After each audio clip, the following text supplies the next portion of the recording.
on, and we're recording. First episode with the new microphone. So, how fitting is it that you were in the White House communications, and now you're the first guest with the new microphone? I guess our communications are jumping up a notch. So, what a coincidence! What a coincidence! Everyone's going to start saying, "Oh, Tommy's a government agent. Of course, he gets a White House guy on, and all of a sudden, the quality of his podcasts go up. They're still shit, but the audio quality is up. There you go. You got good sound anyway. Right? Yeah. So the episode we did yesterday was longer than I normally do, and which is fine. I fucking love doing long episodes. But that's why that took forever to upload. I don't think it got up until like 6 a.m. or 7 a.m. So for everyone watching this who maybe didn't see that one, Mr. Beckenhauer was on yesterday's episode, and we talked about his time as a pilot in Vietnam. And today we're going to talk about his time in White House communications. And please bear with me, everyone, because I have no idea what I'm doing with this microphone. I am a caveman playing with a surgeon's scalpel. I have no idea what I'm doing. So you're just looking at me like you're an idiot. It's working, I said, if it works, don't fix it, right? Yeah, so that's what I'm going to stick with, is just let this thing run. But so yeah, yesterday we talked about Vietnam, and so what all did you do in White House? I don't even know what that consists of. Why don't you just take it away? I'll start from the beginning. The White House Communications Agency, or it's called WACA, in the 1990s, early 1990s, before the Clintons came into office, was all military.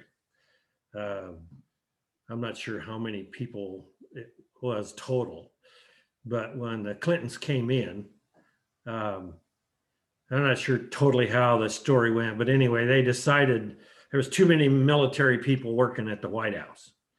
Either the president did or the Secretary of Defense, somebody. But anyway, they made the decision to civilianize a lot of the positions. Now, the White House Communications Agency is responsible for everything in the White House that you communicate with. Mm-hmm. For instance, telephones, all your computers, all the classified computers, all of the the press conference room, which is primarily used for press conferences and stuff. The Secret Service radio was the ones they speak into their speak, yeah. And then you got on top of that the cell phones, and then you had pagers, thousands of pieces of equipment, and it's maintained then by the WACA office. Now, the 18 acres, which is the complex of the White House, the old executive office building, and it's the secure area within the White House. You can't get into those buildings unless you've got a pass or some kind, or you're on a tour of some sort. You got to go through the gates in order to get into that complex. It's the West Wing, East Wing, White House itself, mm-hmm. the old executive office building. Those are the primary buildings that are in. And then on top of that, there's probably about, 12 to 15 other buildings that are outside that fence. Across the street from the White House, there's a Roosevelt Park, or what does they call that park now? I forgot. I think it's Roosevelt Park. It's the one right in front of the White House. Mm-hmm. Big park there where the Colonel Jackson's statue is there. But to the left side of that, or on the west side of that park, there's a row of townhouses there that are built in the 1800s, but they all belong to the White House now. Now, the pecking order of people that worked at the White House, if you work in the West Wing, that's the highest level. The next level is, and it's mostly committees and that work in those townhouses. And all those townhouses are wired with telephones, computers, and the works over there. And the White House conference room is new back in the 90s when I worked there, was moved over to there. So you could enter the White House for a conference without having to bother the people at the front gate and the guards and all that stuff. And it wasn't a secure area. So there was, conference room set up there. On top of all that, you have the video teleconference facility, the Roosevelt room, which is right next to the cabinet level room, had a video teleconference capacity, big screen and a table monitor, microphones. You could have a meeting, video teleconference anywhere in the world. From there, you also had the situation room, which is the highly classified area, which is underground and underneath and to the north or to the south of the old executive office building. And then you got the Office of Administration, which is that's the largest, basically the travel office, all those offices that write the paychecks and maintain all that stuff, all those computers and everything in there. So there's a lot of equipment. And then you also have in the north side, the south side of the row houses there is where the Secret Service main offices are. And that's where they check into, draw their weapons, fire their weapons, and then report for duty for whatever's on there. So, and they pick up the radios and that. So our company then was, the head of one of the chiefs of the military of the Waka group was basically, he was a full colonel, retired and came back the next day as a government contractor, and took over a lot of the responsibilities. And what they did is divided up the White House communications office between the military, which was responsible for everything inside the 18 acres, as well as the Air Force One. The Air Force One, of course, is an Air Force aircraft, and it's maintained and taken care of everything on it by either Boeing, Northrop Grumman has contracts to do certain things with it, as well as the Air Force itself maintains the aircraft out there. But the communication, you want to check anything out, the radios don't work on the aircraft, or the telephone on the president's desk doesn't work in Air Force One, the military takes care of that. Our company had nothing to do with Air Force One, or anytime the president traveled outside the 18 acres, the military takes over that communications. And sometimes if he went to a local hotel in town, we got called on, and we'd go up to set up microphones and make sure, the LCD projector worked or anything like that was going to be used for a briefing and everything. Well, I was in the military in 1996. I was getting ready to retire. I'm sitting at a soccer game with my son, and I'm talking to a guy next to me who ends up being the full colonel that was working for Waka. We're just sitting there talking and waiting for the game to start. And he asked me what I did. And I said, at the time I was working at the Pentagon, and I was at one of the action officers for the skiff there, and the situation, or the. Can you explain to everyone listening what a skiff is? And I was a medical service corps officer at the time, so that was my duty to sit in and if the general had any questions about medical service or what was happening. Yes. Can you? Yeah, I'll that's what I do. I've been meaning to do that. If I have a question, I'll raise my hand. Yeah, Can you explain to everyone listening what a skiff is? A secure, compartmentalized. It's a secured classified information facility. Okay. It's a soundproof room. It's nobody can listen in from outside the room. Every wire going in and every wire going out is monitored, so that nobody can listen to anything that's going on the inside. It's amazing what equipment that a spy can use to listen in on things. And they can't. I was really amazed when I was learning my job, is that you could go to a hotel room and you pull up your classified laptop and you're typing away on a thing, and a spy could check in next door, plug his computer in just to the wiring on the wall, and monitor everything you're typing on your keyboard. And they have the capability. Of course, the listening devices, they make little robots the size of a June bug that could fly underneath the door, will land up on a site in the other room. It's got a camera on it, monitor everything you're doing. Yeah, DARPA was doing that in the 70s. A lot of people don't know DARPA, Defense Advanced. Yeah, it's incredible, the communications equipment that's available. They were putting, a lot of people don't know that the Defense Advanced Research Projects Agency was legitimate, no hyperbole, was putting little cameras and microphones inside bugs in the Yeah. 1970s, per Annie Jacobson's book, DARPA, The Pentagon's Brain. Yeah. Back to you. So anyway, the skiffs are, you got little sensing devices that you check to make sure that nobody's listening in, and you got jamming devices that are around that block frequencies anybody's trying to listen in. But a skiff is supposedly a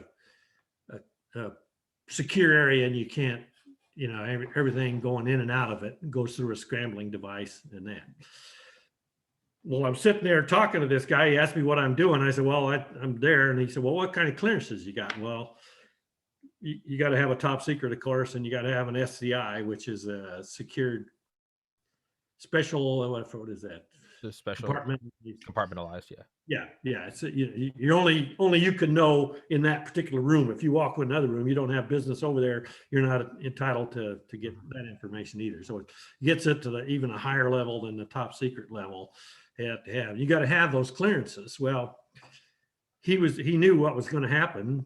He was coming out and he was going to have to hire people, and everybody in the military has got those clearances if you're working in the skiffs. Yeah. Or working at the Pentagon where you're involved in any of that kind of activity. And he said, well, when you put your resume together, give me a copy of it. He said, I'll help you write the thing and whatever. He said, but when you get ready to get out, give me a call and we can talk. I might have a job for you. So I thought, I said, well, what doing? He said, well, I'm working in the community. I said, I don't know anything about communications. I'm a helicopter pilot. Well, we know. So sure enough, I retired and this job came available at the White House for an additional staff member, but they had to make up basically a job for me over at the Drug Policy Office, the ONDCP, Office of Drug Control Policy. And it was right about the time when Clinton was running for his second term. And if you remember, the drugs were going crazy at that time. So they needed a new drug czar. And General McCaffrey, who was the Southcom commander in Panama, was the perfect man for the job because they're running drugs out through Panama all the time. He knew the people, he knew the VIPs, he knew the presidents of those. He was the perfect man for the job to come in. Well, I learned real quick when I got out. I got the job anyway, and I got the job simply because I had the clearances, not because I knew anything about communications equipment. He says, "Well, we got technicians that do all that stuff."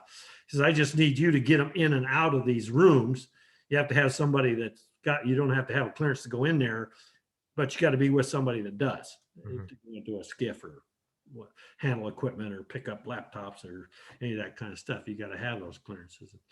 So that's how I ended up getting the job. But the job entailed working for the Drug Policy Office to start with, and General McCaffrey coming in and needed to expand the offices where he was at. Well, his office was in the old executive office building, which is inside the 18 acres there.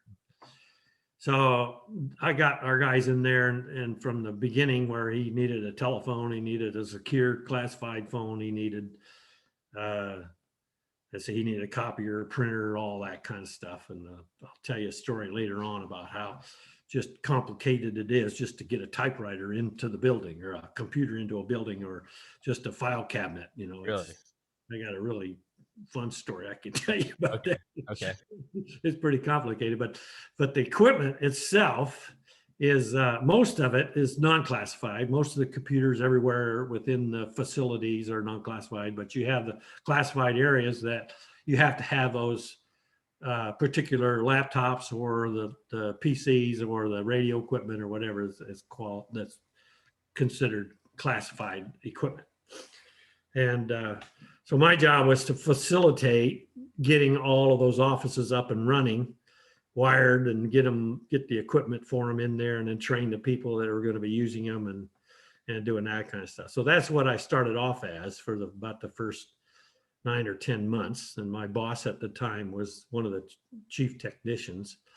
But they didn't need a technician doing that job. They needed basically a program manager. So when I was ready and knew the area and knew what was going on with all this stuff, basically, then I took over as a project manager, eventually became the program manager. When the 9/11 happened, we expanded to the Office of Homeland Security, and that later became the Department of Homeland Security. Because our company had an existing contract within the White House itself, we were able to expand out into, because everything that's going to be involved with the Homeland Security Office was going to be right off the bat, was everything's top secret. You know, I mean, even the garbage cans were top secret. You couldn't move them in and out. You know, you can imagine the tension and the pressure that was at that. So that was later on. I started, like I said, in 1996, 2001, our company really changed. We were about 25, 30 people up until 9/11. And then once 9/11 happened, we basically, in the next 6 years, we expanded to almost 400 employees, which basically took over setting up all of Office of Homeland Security, and then setting up the Department of Homeland Security equipment and that out at the Navy complex out on Nebraska Avenue. But my job grew basically from being a project manager within the Office of Drug Policy Office to when I became the program manager, where I took over. Our company then was growing. We took over all of the daily press conferences, which for the communications part of that, it's just setting the podium up, putting the microphone, very similar to the one you got there in front of you there right now, set that up, and then wire that back to the malt box where the press conference or the press people could come in and plug in, and they're going to record anything or hook their cameras up. They've got sound system right from the microphone. So we had 2 or 3 employees. That's all they did was maintained all that equipment. Excuse me. That job, I knew nothing about that equipment, but by my 3rd or 4th day on the job where I was working at the Drug Policy Office, my boss sent me over. He said, well, you're going to have to learn what those people do over there. You might as well go in and sit in on the daily press conferences for a week or 2 and see what those guys do, and you get to know the people, our people that work over there. That was one of my, I thought I got fired the first week I was going to work, because when I went to the press conference, you're familiar with the daily briefing and that. Yes, that's what I'm talking about. You got the picture of the White House behind you and flags on both sides, and the press come in, and that's held on between the West Wing and the White House itself. It was the old swimming pool that President Kennedy swam in. Before that, it was a bowling alley for President Eisenhower. So there's a lot of history behind all these things. And then they covered up the swimming pool and put a floor in there, and that's where the press conference room is. It's no longer there. They've moved it over across to the other side now, but they had this podium. Well, the first day I'm there, if it's just the press secretary speaking, the seal is not on the podium. Okay. And if the president's going to come in and answer questions or whatever, you got to make sure his presidential seal is on that podium. Now, this is getting down to the little nitty gritty stuff that you got to do. But the important thing about a White House job is there is no room for failure. I mean, you got redundant systems on everything. You have a microphone there. If that microphone doesn't work, and the president walks up there and starts talking and it fails, you're gone. You're finished. Has to work. And then you got a third system usually where you can put one more up there if you need to. Well, so we got the podium, and the podium's always sitting there, but it depends on whether the president's speaking or not, and whether you put that seal on. So that's a big deal. That seal better be there when you come in. So is it like Air Force One, where it's like any plane that the president's on is Air Force One? Otherwise, it's like a VC 2500 or something. Yeah, it's just a 747. 747. Yeah. Is the seal? What is this? Is it like a metal placard that you go up and hang on? Is it like a magnet? No, it's a little seal. It's maybe 10, 12 inches in diameter, and it's plastic. Okay. Very lightweight. Just go slap it on. Yeah. Well, a little nailer, and you just hook it on. Okay. And Well, they're, you got to watch those things. People love to walk off with them because they're souvenirs, great Dude, souvenirs. I would love to have one. Exactly. Get one I can slap behind here. I would love that. I stole that from the White House. That's a Exactly. That's exactly what great I would do. souvenir. Great souvenir to have. So anyway, we're setting up, and I'm just, fly on the wall. I don't know what's going on, and I said, well, is it ready to go? And he's the guy that's in charge there was telling me what has to be done. He says, and then I forget who he was. George Stephanopoulos walks in the door there, and he says, he was press secretary. He says, oh, we got to have, president's going to come in and answer some questions. I said, oh, that's pretty cool. I'm going to get to see the president, sitting back here. As Clinton at the time. And so I walked to the back of the room where the malt box is set up and where our guys are sitting in a booth and running the microphones and all that. And then my boss says, well, we forgot, we're going to have to get the seal on there. And I said, well, where's the seal? He said, well, it should be over there in that cabinet in the drawer. So I pulled the drawer open, not in there. I said, oh my gosh, now it's panic. It's like 3 minutes before the president's supposed to walk in the room. So I asked one of the guys there, the White House guys, I said, where do I get the seal? He said, I just walked down the hallway there, asked that secretary sitting at the desk down there. Well, that's my first time into the West Wing. So I walked down the hallway, not knowing where I'm going, right? So I walk right down the hallway, and I walk in, and here's, what's her name, Betty Curry, the president's secretary, which is just, so she's on the phone. And she looks very annoyed when I walked in. And finally she, and I'm just standing there patiently. And now, mind you, the day before, I'm a full colonel in the Army, and I got all kinds of power. Now I'm just a nobody. Right? I walk in, she has no clue who I am or what I'm there for. Yeah. Puts the phone back, and she says, what do you want? I was indignant. I said, well, I'm supposed to pick up the seal, And so she turns like that, and she says, well, just take that one. And there's one hanging on the door there. I had no idea that's the door into the Oval Office. Right? Oh shit. Yeah. So I just pop the seal off, run down, stick it on the podium. No big deal. We go through the press conference, get all done. Well, then I said, well, I better take it back. After over, I'll take the seal back. I take it back down, and just as I'm about to hang it on the door opens up, right? Clinton sitting back there. Here's George Stephanopoulos and Leon Panetta, who I think was the director of the CIA. Chief of staff wasn't he chief of staff or something? Anyway, he on, was working. Yeah. Later on, Stephanopoulos goes ballistic on me. What are you doing? You can't take that seal off. And I said, well, I'm just returning it. And I look over to her, thinking, well, she's going to back me up and saying, no. She just kind of looked the other way, like a total. I don't know what he's doing. Yeah, I told him not to take it.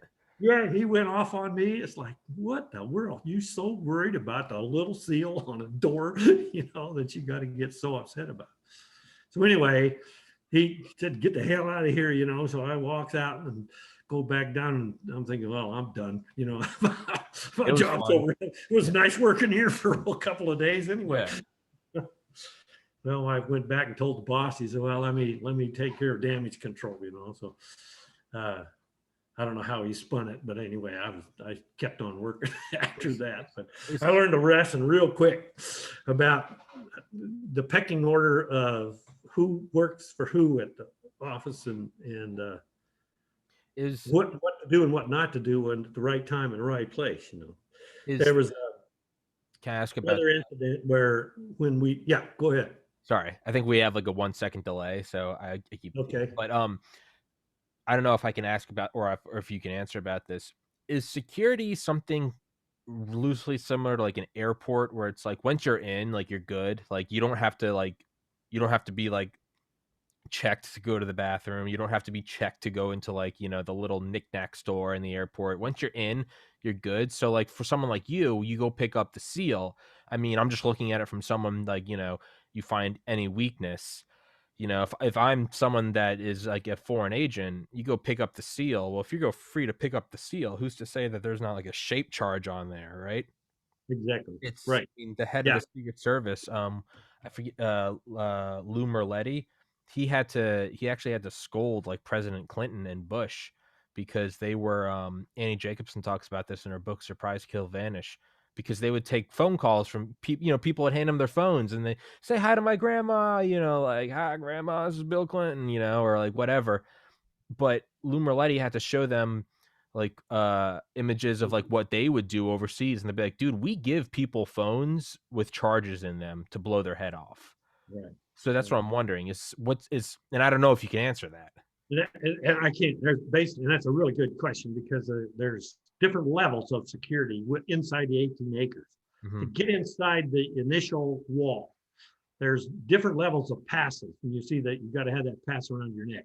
And if you go to work one day and you forget your pass, you're basically screwed. You got to go back home and get it. But the passes that you have around your neck are different colors, and I don't know if I can remember. I know the blue one is one that gets you right into the Oval Office. You can walk all the way in without being questioned. Every door, though, basically has a guard on it, and there's layers of security as you go in. Yeah. Where the main staff, I mean, there's a total of over 4,000 people work at the White House. Not all of them work in the West Wing in the old executive office building, because some of them work over in the admin building and some of them work over in some of the side offices on the west side of the Pennsylvania Avenue there in 17th Street. But and there was three different levels of three different colors of badges that you wore. And if you didn't have that right color badge, you couldn't go any further and penetrate any closer going in. Yeah. So the initial, most people all had, I think, was the yellow colored badge. That got you into any building outside of the West Wing and the White House itself. The West Wing was where the top level staff, president's primary staff works in the West Wing. Vice president's offices in there, press conference rooms, all of the chief of staffs and all those are off in there. And there's not that many working there. Probably 20, 25 people work in that area. Then over in the old executive office building, which is where Ollie North and all those, the National Security Agency and the travel office, some of those other offices are in that area. And that was built during World War II, or not World War II, the Civil War. That's where the original State Department Secretary of War and there was a third office. There was, that building was built for that. And it's on the west side of the West Wing. It's a great big building. And it's like I said, it's 4 to 5 levels high and it's beautiful building. It's gorgeous marble flooring and, but it's old. I mean, it's really old. Yeah. And they just gone through they built it for like $700,000 back in the 1860s. Yeah. So. And they just went through a $7 million renovation of the thing, just completely remodeled it, put in all new wiring and stuff and modernized it for the modern communications bill. We were heavily involved in some of that with the wiring and cabling and stuff running for each of the rooms and getting in there. So anyway, that was the different levels of security when you get in. So you walk in, you got that badge and it's visible. Yeah. And there's guards at every door. And those are White House police. They're not the DC police. They're Secret Service agents. That's the Secret Service job is to protect the president. Yeah. And that zone right there, the 18 acres. Outside of that, they protect the president when he's on the move. They completely arrange for all transportation stuff. The police department, Lincoln, like the Washington Police Department, assists them and everything outside the gate. But once they go inside that gate, the Secret Service has that mission. So, question is, so with those like inner security circles, so I mean, even if you're a police officer, they won't let you in. They don't know who you are. They don't care who you are. You don't have that badge, or you don't have a reason to be there. Even if you have a badge, if you don't have a reason to be there, you're not allowed to get in. You can't just loiter. You can't be like, I'm going to go hang out. Yeah. The reason I could get in is because my purpose was either run wiring or cabling or install a computer, or bring somebody in and out. I could get in and out, but there had to be somebody put in a request to replace a laptop or whatever. Yeah. And then I could bring a technician in and work on it or whatever, the job that the task was. For the daily press conference, I was allowed into that area. because I was the supervisor of the men that worked in there. Yeah. So with like the, and again, it's okay if you can't answer this, with the layers of security, right? Like I have a fireproof safe next to me, fireproof, waterproof safe that has the hard drives in it that store this podcast. Shockproof, waterproof. They can just take it. Like the house can burn down and this will be fine. I can, granted, I'm 30 now, but let's say I was 15. I can like lock the door and tell my little brother or older brother, that's my room. You can't go in there. That's kind of a social agreement. This is like a physical, they can break down the door and come in here, but they won't be able to get into that. And this is one thing I've always thought about the White House. Is it more of that like social agreement, like you can't come in here, you'll be shot? Or is there actual layers, like, disguised as just walls and rooms, but are there actual layers to the White House? Like you physically can't get past that wall. It's not drywall. It's like concrete. I don't know if you can, like, there are, especially in highly classified areas, there are barriers. I mean, say there's a break-in, guy jumps the fence, all of a sudden doors will close, doors get locked. Everybody's got a mission that they have to. Submachine gun, yeah. And I know it's positive pressure. Not if you ever noticed the people walking around upstairs on top of the White House. Yeah, the snipers.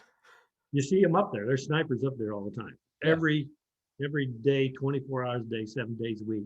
Yeah. There's on top of it. And now, since 9/11, they carry laws. I mean, they can shoot down an aircraft from there. Jesus, that's awesome. But they better be a good shot. Yeah. I think it was Lou Merletti. I could be putting words in his mouth. I don't know if he's still the head of the Secret Service, but he said they were putting like SAM sites like under the grass. They would pop up and you could take down anything. I don't know how true that is. That might be bullshit. But they also, one thing I do know is I know that there's a positive pressure in the White House, meaning there's a slightly higher air pressure. So if you open the door, air always goes out, meaning you can't walk by and just, nonchalantly throw an invisible gas can and hope that the gas goes into the White House. You open the door, the air is always flowing out. That's true. For gas, it's a gas attack. Yeah, yeah. And then again, as you go through these different layers, doors lock. The doors get thicker the deeper in you go. There's a safe room basically, and there's hallways that are basically bomb-proof. Yeah. There's tunnels. I mean, between different places. I can't tell you where. Sure.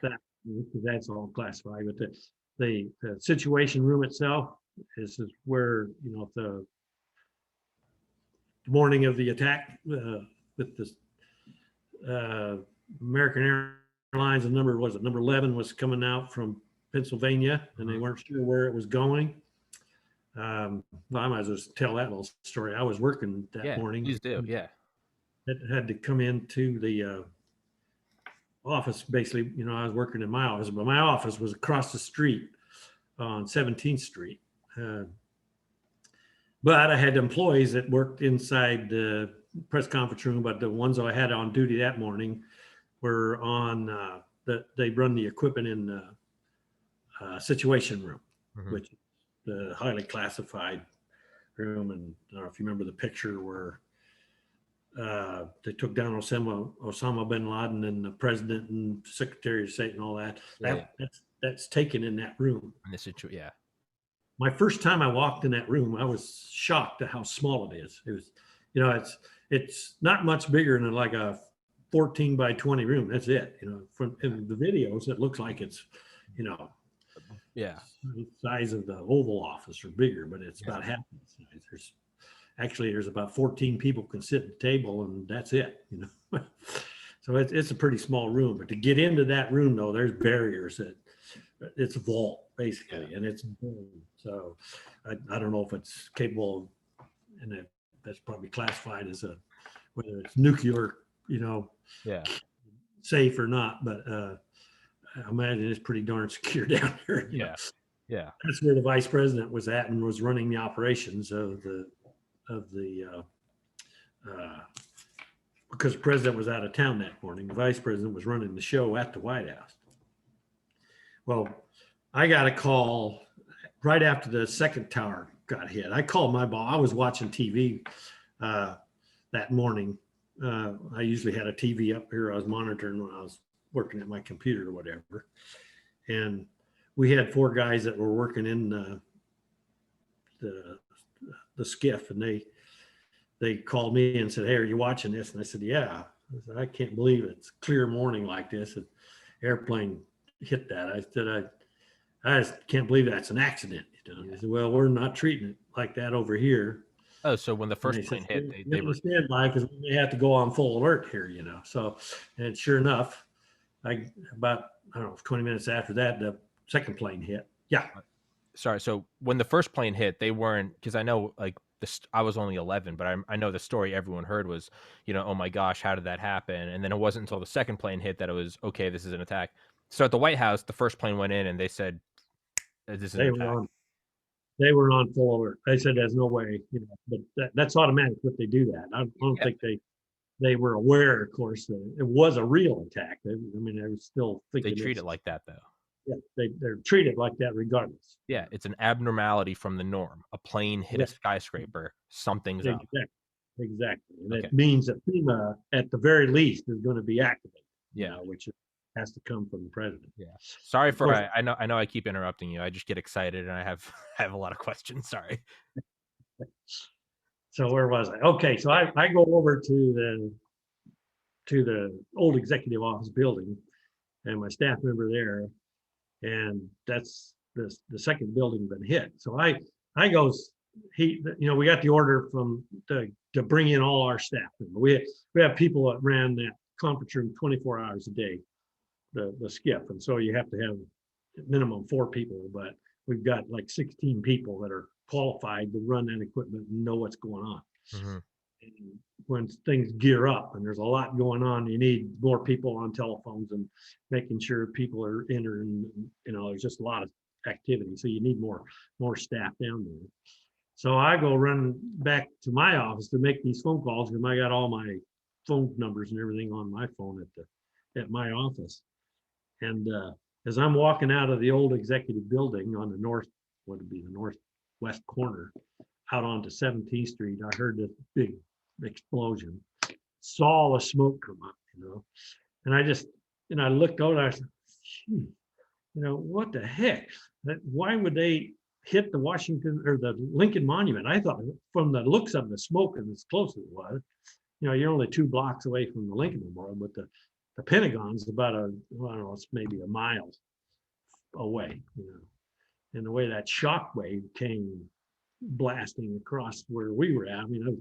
All I heard was the sound from it, which is enormous explosion. And then, of course, you just instantly saw all this smoke coming up.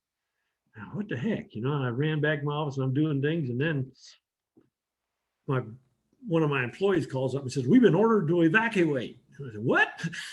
He said, "Yeah, we've got another airplane inbound. They don't know where it's headed, So I go running back over, and of course, I couldn't even get back in now. Everybody's been ordered by the Secret Service. They're out in the hallways ordering people out of the building. They opened up the gate on the north side, told everybody just get out of the building, because of the threat was that inbound aircraft was probably going to hit the there. I found afterwards that, and this is like 2 hours afterwards, that they thought they had 11 airplanes were missing. And they didn't know at that time yet whether all 11 of them were been taken over or what. Of course, there was only the one, and that was the one that crashed in Pennsylvania.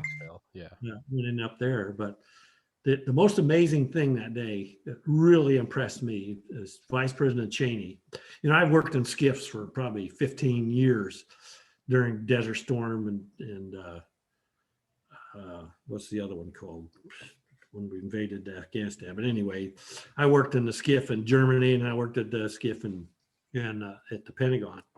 They, and it's usually generals in there running things. And then when stuff's going down, their excitement level is, things are pretty tense. And you got to make decisions right away, and things can get real hairy. And it's, everybody's drilled, stay calm, stay calm, stay calm. President Clinton or Vice President Cheney came in that morning. He took charge, better than any 4-star general I ever saw. And the guys that worked there said, it's just amazing. Really? He just came in. It's like, he does this every day. And I was like, okay, let's just ground every aircraft out there. He made that decision basically himself before speaking to the president. Get every aircraft. Well, that's never, ever been done. Never happened in the United States. Yeah. Yeah. And then here's the Secret Service guys. Well, how do we get a hold of air traffic controllers? The military. Do it. That call goes to the military. Yeah. And of course, that all happened within 10 minutes after he gave the order. Every aircraft was ordered onto the ground, which was quite a feat in itself. And that's when they discovered that, well, they got 11 airplanes here still out in the air somewhere. We don't know what's going on. Well, then this one is headed for Washington, D.C. And of course, they launched these 2 F-16s out of Andrews Air Force Base. Neither one of them armed because they didn't plan to arm them. Yeah, that's a great story, actually. The pilot. That's been corrected. Yeah. Yeah, the pilot's name, I forget the guy's name, but I know the other F-16, her name was Penny, or is Penny. She's still alive. Yeah. They went up, and their plan was they were going to find the airliner, and they were going to come at it perpendicularly, and she was going to ram the cockpit, and he was going to ram the tail. And in case one of them missed or it wasn't a fatal shot, they were going to kamikaze it. They were going to line up. Yeah. Only chance they had. If they wouldn't divert, they was going to. Yeah, they were going to line up, get it in their sights, and then they said that they were just going to thrusters forward and just, kamikaze that.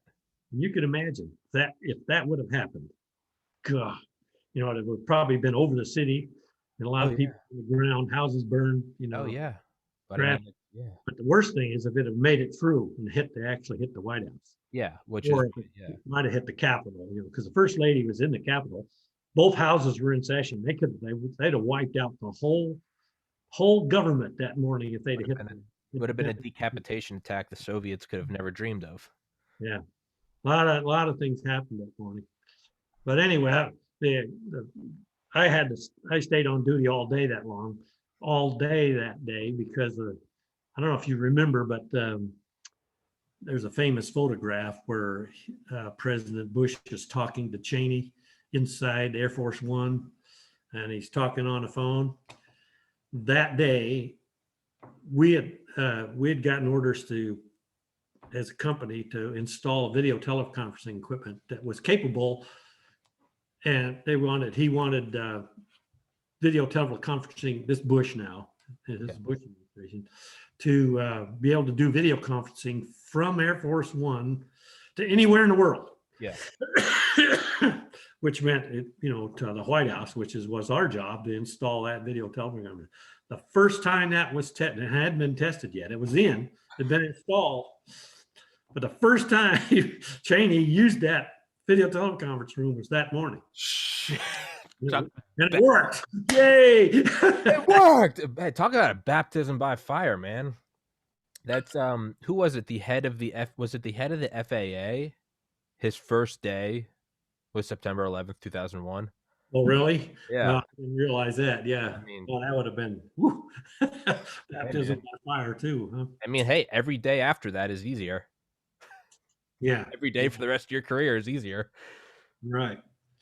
Well, there's a lot of other things that happen. One of the stories when you asked the question about security, that was one of the things I wanted to tell you the story. When General McCaffrey was moving into the old executive office building, he was up on the second or third floor, maybe something like that.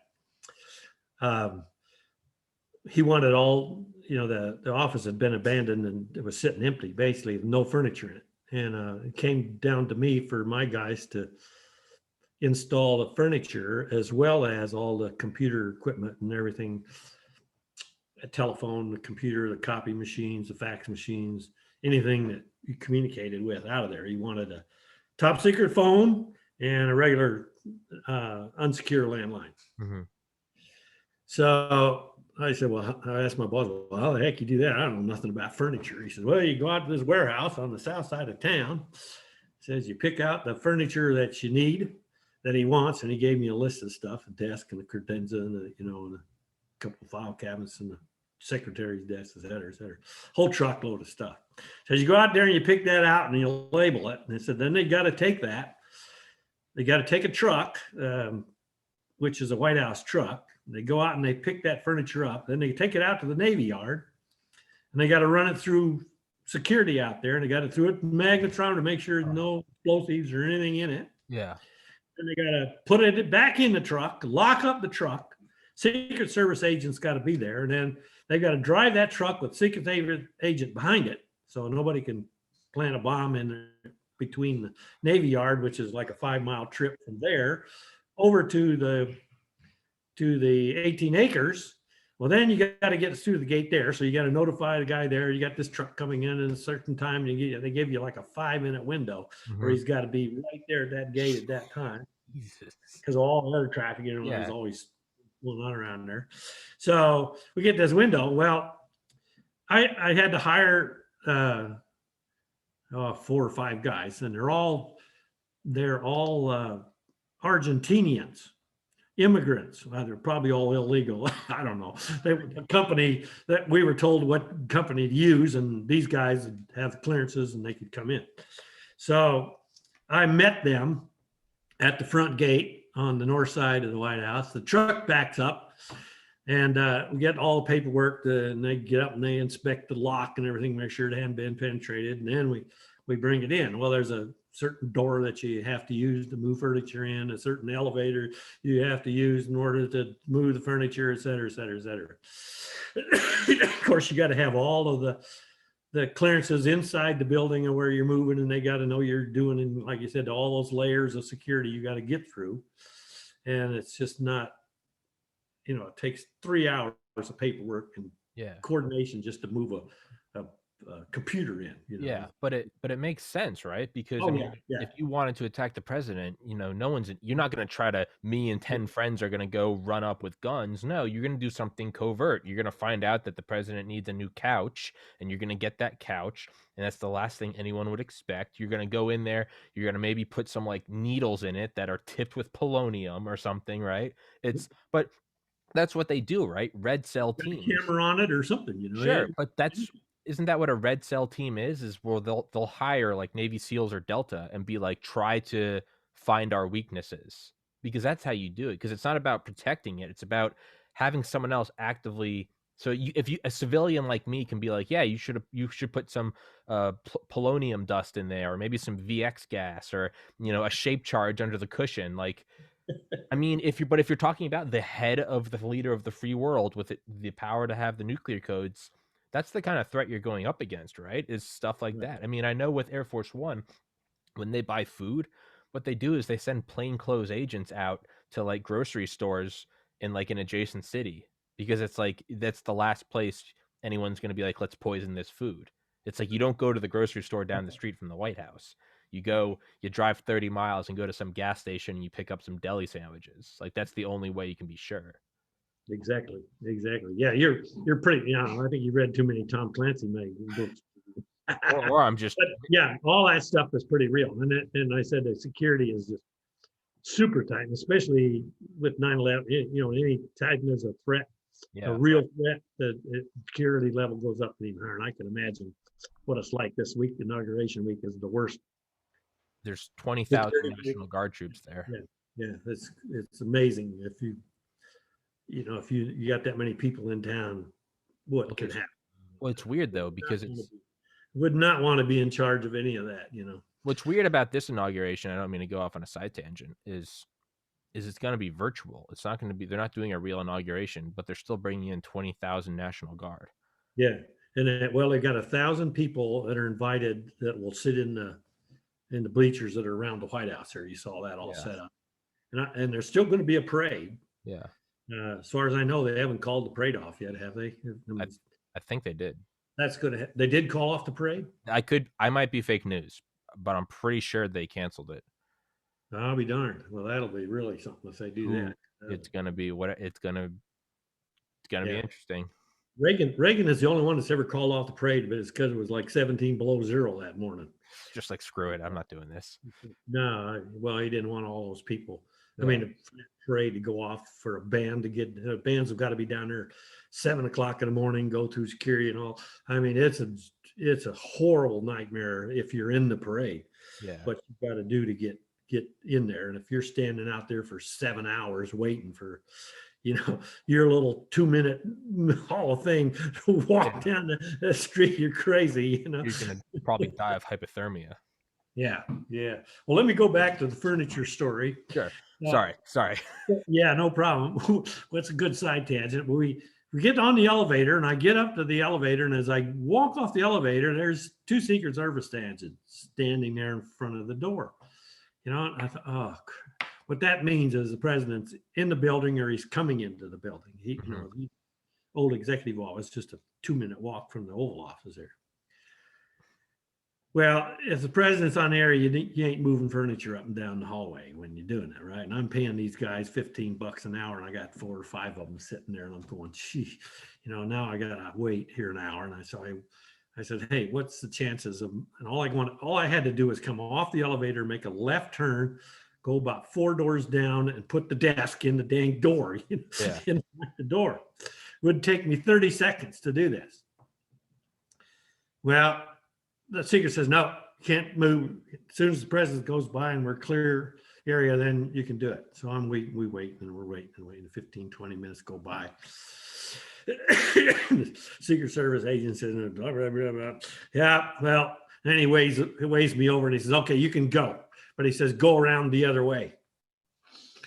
And I thought, go around the other way. That's about 300 yards to go all the way around the other way. And I've got to go up like 16 stairs up and 16 stairs down. There's no elevator and no ramp or anything down there. And these heavy desk. And I mean, these guys are grunting to get this stuff around. And mind you, this is like in July. It's the hottest day of the year. These guys are stinking sweat, carrying this, juggling this stuff all around. So I told the guys, okay, and they don't know that they're only 3 doors down where they're really going. Yeah. So we walk, and we get these struggling and get all the way down. We go clear down the other end and back across the other side of the building, all the way down the other end of the building and back up the stairs, back down the stairs, put them back all on the trolleys, and we get all the way down to the door where we're going in, and I see the elevator doors opening. So these guys don't speak English, but I'm trying to tell them that the president of the United States is going to come through that door any second now. They finally understood what I was saying. So they're all standing there, and I said, boy, they get to see the president of the United States. And sure enough, door opens up. President Bush comes out. He makes a right turn. He heads to the conference room. And as he comes out, he looks to the left and sees my guy standing there, and I'm standing behind him with the furniture, and I got my cell phone on. And I'm talking to my boss because I'm saying, he's wanting to know why I'm taking so long to get this job done. Yeah. So here comes president, right? He makes a right turn, takes about 2 steps, talks to the Secret Service, says, just a minute. He says, I want to go say hi to these guys. He comes over and walks right up. I'm from here to, 2 feet in front of me. Here's the president of the United States, George Bush, and he's shaking hands with these 4 guys, sweat running down their head, and their eyes are about this big. Yeah. They cannot believe President Bush would come over and say, and he comes over and says, I just, want to thank you guys for helping out with whatever you're doing here. He says, It looks like you're working pretty hard, but I just want to know what I appreciate you doing and helping our guys and support here, He turned around and walked off. And I'm sitting there on the cell phone talking. I said, boss, you ain't going to believe what I just saw. I wish I had a camera and got it. I mean, it was just the way George Bush was. I mean, he just be somebody that was helping. He'd just go over and say, hey, thanks for what you're doing. Where other presidents would look down their nose and would, how indignant that they would talk to somebody that's moving furniture, it'd be way below their level. Sure. But he just instantly made the decision to do it and looked over. And of course, these guys, they probably never washed their hands for a month. Yeah.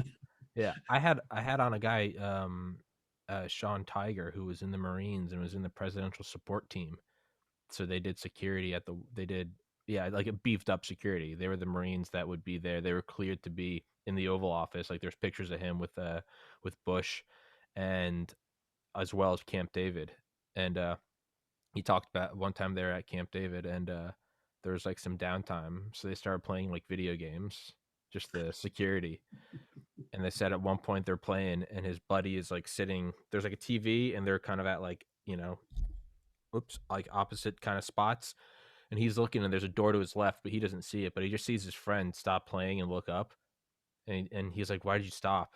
And there's a hand on his shoulder, and it's just George Bush, and he's like, "What are you guys playing?" And he's like, "I was at a loss for words." He's like, "I'm playing video games," and there's Bush going like, "What game is it?" And he's just like, uh, he just walked away laughing.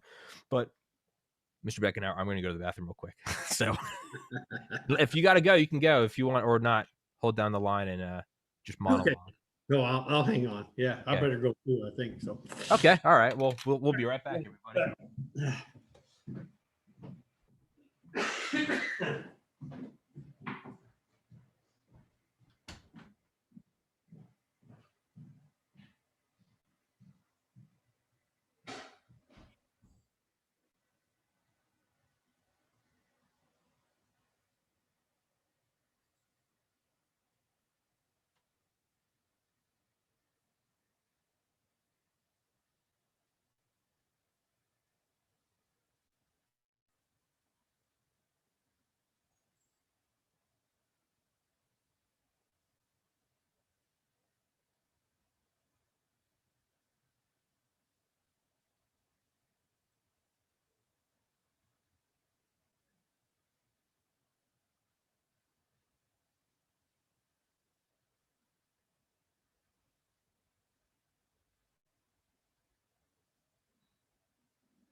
And we are back. Yeah. And again, sorry I keep interrupting you. I get so excited. I'm bad about it. I get very excited, and I'm like, I got questions. But yeah, that's insane. Can you talked about the situation room? Can you talk about like bunkers or anything, or like safe rooms underground, or is that off limits? Is that Well, I don't think most of that stuff is available on National Geographic magazine. You could probably go in and see where all that stuff is, what the layout of it, everything is. I think that the locations are probably they're the locations are pretty much well, it's like where the press conference room is, the Oval Office in southwest corner. Yeah. Southeast corner. Then you walk over into down the hallway there to where the chief staff's office, all the vice president's office, that going to the west. And then you make a left turn. You go down a bunch of stairs and you go into the bunker complex is where, that's all underneath. I'm not sure how deep it is or how wet it is, but I think it's all concrete. I've seen pictures anyway when they were building it. So I don't, it wasn't an avid. The neat thing is there's tunnels between everything. Mm-hmm. And I don't remember what movie it was, but it's one of them where I think it was the guy who used to speak in the shoe. It was a comedy, but it was a Lethal Weapon. Yeah, he'd take a shoe off and he'd talk into his shoe. It was a radio. It's kind of funny, but he would walk in the movie. He walks out and where the front gate is, there those big 4x4 posts that are there where the gate open up. That a door opened up on that, and he'd walk out. That doesn't exist as far as I know. What is kind of cool, you were just there. Did you go around the north side of the White House, and there's a fountain there, and all that water comes up right in front of the north door where the president will pull up and gets out, and it's there. I saw bits of it. Yeah. Yeah, there's a big fountain. It's it's a nice, beautiful thing. There's a garden around it and flowers. It's all pretty and everything. Underneath that is a bowling alley. and a workout room and a basketball court. That's awesome. It's a huge room. Yeah, you'd never know it was there. But when the president wants to go exercise or work out, and it's, he doesn't want to disturb traffic and all this. Yeah. He can just go over there. I don't know. Obama went over there and shot baskets all the time. But he wanted to go shoot baskets with him. There was always a certain time of day where you go down there in your gym clothes. You could work out with him, go bowling or whatever you want. There's a movie theater there. The movie theater is on the east wing, going over to where the First Lady's offices are. There's a movie theater. We built that screen and put in the projectors and all that stuff over there. For that was, it's a gorgeous room and a big luxury sheets. You sit there and watch it. The screen's probably 10 feet wide, 10 feet high and 12 feet wide, something like that. But all the first edition movies will come out of there. If he wants to see a movie, he can just go over and watch a movie and all that. So it's quite the facility. And the thing about it, it's so historical. Yeah. Everything you do, it's because it's protected by the National Historical Society. We want to put in a cable to, there's fiber optics just came out, and we want to put in fiber cable and pull all the old stuff out. Oh man, this is like, you got to go through City Hall and the bureaucracy just to run a cable to the new TV, that he wants to put in, or our video teleconferences facility. All that was, it was like magic. And, like I said, the different layers of staff that worked there, our layer was the lowest layer. Basically, you just was a fly on the wall. Yeah. And if they knew you by your first name, you were making a mistake. Yeah. You didn't want to be known by your first name when you walked around there. They knew who you were because of what you did. Yeah. What do you mean when you just said it was like magic? What do you mean? Like it was magical because it was historical, or do you mean like technologically? Yeah. You can't believe you're working in the White House, a place that has that much history. Okay. It's not been around that. And then as you, it's like the basement level of the old executive office building were all called the craft shops. Plumber works in there, your electrician works in there, all of the wood shop. Something breaks down in the White House, they can't just call a plumber downtown to come out and fix the toilet. You got to have a staff member there that does that. Okay. Your cooks, your cooks are all military. Yeah. The chief chef is not. He's a regular, but all of basically the cooks that do the daily stuff and all that when I was there, he was a Navy chef. Yeah. Great story. I'm over there. One of my goals was to eat at the White House, right? Yeah. Have a dinner at the White House some night or an evening for some event. I never got to accomplish that, but I did get to sneak a lot of food out of the kitchen for the little conferences and little meetings and stuff where there were snacks in the back. I got to steal a lot of those when we'd come in and take the podium out and take our speakers and wiring and mics out or whatever for the conference. We'd sneak all my techs. We'd sneak all the food out was left. Great food. I'm telling you, White House food is fabulous. I was going to say, you're saying about plumbers. That got me thinking. What about like a fire department? Is that local? Do they have their own team? No, I think they would have to call in fire department. There's fire extinguishers around and everything in there. But yeah, like if somebody launched a missile into that place, I would think they would have to have a local fire. Well, I was just thinking again, just from an attack standpoint, what better way than to get a bunch of Spetsnaz disguised as firefighters, start a fire, call in Spetsnaz, and now the White House should hire me. I should do their security. You should do that. You should put your application in there. You might get the job. Maybe you got to think evil things. And then if apparently I do. Doing that. Yeah, but I was just thinking, if you have to call in a local fire department, you would infiltrate the fire department and then give them a reason to call you. Yeah, exactly. Yeah, I never even gave that a thought when I was there. I guess I'm gonna put in my resume. Anyway, I was going to tell you this story. There's the kitchen where you do the cooking and everything is below. It's in the White House itself, but it's in the basement level. It's down in the corner down there. And basically, they just run the food up on a dumbwaiter and bring it into the East Wing or wherever it is they're doing the dinner or banquets and stuff in there. So the kitchen, the cooking and all that's done downstairs, and the whole process of bringing in food, all that, you've kind of briefed a little bit of that yourself. It's everything got to be tested, sampled, you think how much food goes through that place every day, and they've never had a poisoning. I don't know if anybody's attempted it, but it's top of the list. Everything in that place. You bring in a pencil, it better pass the scan test, because everything goes in and out of the place is scanned and checked. But they they were having a banquet, and we were setting up equipment for it. And I forget now what the occasion was. It's beside the point. But anyway, I got a chance to follow the cook down. He was setting up where we were at, and I said, "Well, I'd love to see the kitchen sometime." He said, "Oh, come with me." So I followed him down. We go down, and showing me around.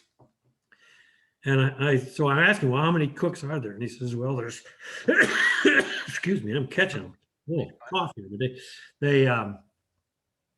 He was telling me that every cook that's there has a specialty dish that they deal with. Mm-hmm. And I said, "Well, what's yours?" And he said, "Well, I'm the chainsaw man." I said, shook my head. I said, "What do you mean a chainsaw man?" He says, "Well, come with me." And he goes back here, and there's two closets that are probably about 4 feet by 6 feet, but they're freezers. And there's big rubber blivet in there, and it's full of ice. So he's got 2 chainsaws there, and he does carvings that they. Oh. And he has 2 of them that he did. He made this big eagle. This eagle was about 7 feet tall, and would sit in the middle of the punch table, and that was his job. It was one of the things he specialized in, was making those ice sculptures. So I asked him, I said, "Well, how often do you do this?" He said, "Well, I do it quite a bit." He says, "I bootleg time and do things for hotels and different places around town." He says, "My real job is I'm a E6 in the Navy, but," he says, I do this other stuff for hotels." And he says, "Well, all my equipment is just two chainsaws and a blowtorch." He would melt stuff down and get smooth things out with the chainsaw. So that was his job. And I thought, well, that's interesting little thing. Another one I ran into one time, we had a plumbing problem. Mm-hmm. We were doing that outside of my jurisdiction, with the wiring, but water was setting in where we needed to run through this tunnel cable and stuff. I don't think he knew that it was a plumbing problem. So I said, "Well, what the heck do we do?" He said, "Well, go down and get the plumber." And he said, "Come and fix this and drain it all out." So I go down to the plumbing office, which is downstairs in the basement down there on the old executive office building. I walk in and introduce myself and explain the problem. And so I'm sitting there waiting for him to come with me. And I said, "What's your job here?" And he said, "Well, how long you been here?" I guess that's my question was, "How long you been here?" He said, "Oh, I've been here since President Johnson was president." These guys, when you start working there, you don't quit. I mean, you got the best job in town, and probably pretty high paying, and very prestigious. Yeah. You get to work on stuff that nobody in the world gets to work on. Yeah. And you can probably leave there with that on your resume and go anywhere. What did you do? "Oh, I made ice sculptures for the White House." Yeah. Okay. Holiday Inn's going to hire you, right? That's the guy you want to call and talk on your podcast. Yeah, absolutely. Man, I'm going to be raising eyebrows. They're going to be like, "Why is this guy interviewing so many people around White House security?" They're going to tune in. They'll be like, "He's talking about putting polonium." You probably better check that microphone there. Yeah, that's what I was thinking. I was like, "I'm going to go do a podcast there." I'm like, yeah, they would look at this, make sure there's no C4 in there. Yep. I think they should hire me. Why not? Clearly, my mind thinks that way, for better or worse. There you go. But anyway, the plumber. I said, what interesting stories have you got? I'm sure you've been a fly on the wall here long enough. He said, "Well, probably the most interesting one that he liked to talk about anyway was when President Johnson, of course, he came into the White House under bad circumstances with Kennedy being killed. But he said about the first morning he was there, that he had moved in, he called the plumber up there. He says, I went up, and he said, he walked him into the shower, and he says, "This is what I want. I want 7 points of showers here. coming from every direction. I want, he didn't want just one shower head. He wanted 7 shower heads all around. He says, I'm a big guy, so I got to clean off. He says, I'm in a hurry too, so I got to get, Okay. Fair. And he said, and he says another thing. He says, I want 110 pounds of pressure on there. And he says, I want to turn it on and it's hot instantly. I don't want to sit around here waiting for, well, if I'm the president, I'm going to get what I want, right?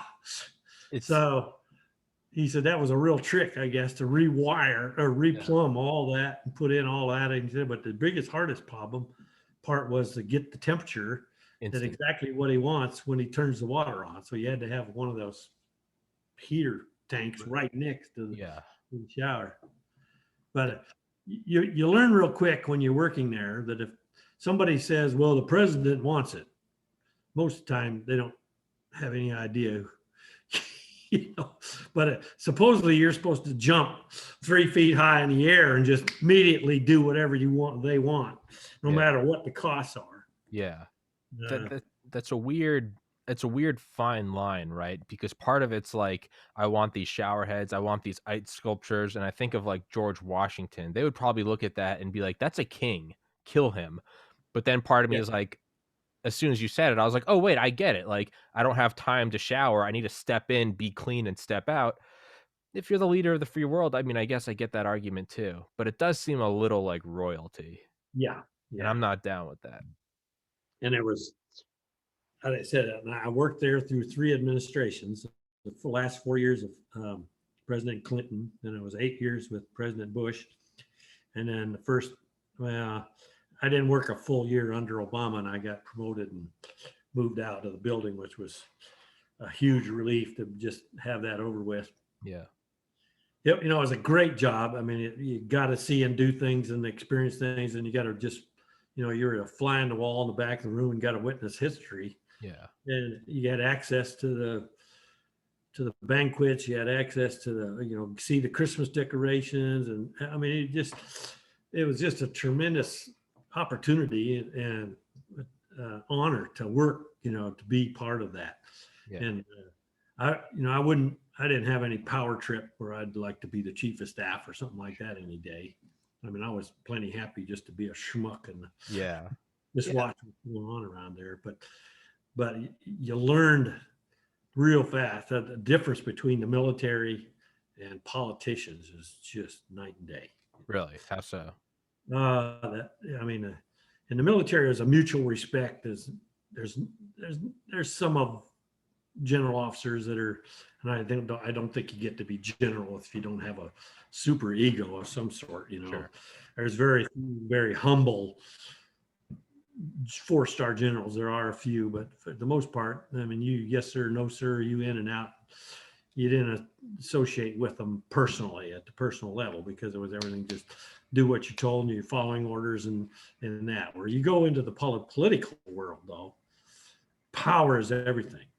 I mean, the size of the computer that they had. If he was a chief of staff, he had to have the fastest, the bestest, the biggest, the strongest, the whatever computer. Whether he knew how to use it or not didn't matter. It was just, and where you sit and the view you have out the window and the size of the window all depends on how much power you have. It was just ridiculous what some of these people would do. And then, like I said, the differences in the different presidents as far as what their expectations were of the people that worked for them was pretty novel too. I mean, when I started working there, you can blank this out probably, but Hillary was in charge. I mean, she was the one that run the place. Normally, do you want me to remove this? Do you want me to edit this? Okay, because I think it's funny. I think it's funny. It's pretty common knowledge, but I don't want her to come back and I'm committing suicide in the next month. Hey, for everyone listening. Depends on who's listening to this. But neither John nor myself are suicidal, all right, for the record. Yeah, she ran the place. I mean, it was, normally the first lady has 4 to 6 people that work for her, and she works over in the East Wing. And that's normal protocol. I mean, President Bush's Laura, I think she had like 12 people work for her. I know Melania Trump, she only got 6 people that work for her. They cut way back on staff, and there's so much excess and so much waste in budgets, you can't believe it. I mean, it's just ludicrous, the waste of money that you see when they work compared to the military, where you had to squeeze every dang dime usually. I mean, there was some waste there, but for the most part, you didn't change computers every 3 weeks because you wanted a bigger screen, a bit of this, or new telephone and all that. I mean, these people, just because they worked at the White House, they thought they were gods. So it was more of a royalty thing, and especially with that, the Clinton administration, there was, I mean, for instance, let me give you, we worked at night a lot because we're running cables, and they don't want people doing all this kind of stuff that we did within the company, working in the daytime when all the access to offices and stuff was going on. So we'd have to work at nights, and we'd run cable or put in equipment and change equipment out and stuff. But you'd walk in, we were, there was I forget what we were doing. I think it had to do with the video teleconferencing stuff. And we're working in and back and forth in the White House, at the White House itself. And I looked in on the Oval Office one night, just looked in the door to see if anybody was around. And here's their staff officer, what they call the White House interns. Mm-hmm. They run all over the place. They're everywhere. Most of them are, well, some of them are legitimate, but most of the White House interns under Clinton were donors, big donors, kids. A lot of them were 19 to 25-year-old college kid age. Real smart asses. They worked at the White House, so they had all this power. They just treated quid pro quo. Yeah. They're sitting in there with their feet kicked up, eating pizza in T-shirts. That was the respect they had for the office they were in. That's just versus when the Bushes came in. I mean, automatically everybody had a suit and tie on. I mean, you noticed that difference right away. There was no doubt that there was a new sheriff in town just by the way they walked. Everybody, I mean, Clinton, when he would hold meetings, you never knew when he was going to start. We'd have to have stuff set up for 1 o'clock press conference. He might show up at 4 o'clock or 5 o'clock, especially on days when it was, they wanted to introduce something, a story. It was always late on a Friday afternoon, and the press people were just having to sit around and wait for hours sometimes. Clinton was never on time for anything. I mean, even for his presidential parade, he was 2 hours late. That for the first inauguration, it was his parade started 2 hours late because he just is oblivious to time. He's the president; he can do what he wants. Sounds like a power move, right? Oh, it was. He was just a real power. Especially her, she was a disgusting woman. Yeah. Well, do you know who Andy Stumpf is? Yeah. He was on SEAL Team 6. He's been on Joe Rogan's podcast a couple times. Well, a lot of the inner circles of Secret Service, once you get to that level, a lot of them are former SEAL Team 6, Delta Force. I mean, they're ready to fight at a moment's notice, right? They dress up in suits, but these guys are commandos. He said that, this is Andy Stumpf, this isn't me. This is he was on SEAL Team 6 or DevGru, and he was talking on Joe Rogan a couple years ago, and he was like yeah, one of my buddies who was on SEAL Team 6 was working on her security detail at the White House, and she was walking down the hall, and he opened the door for her as she's going to the limo, and he says, "Good morning, Mrs. Clinton." And she just screams, "Shut the fuck up."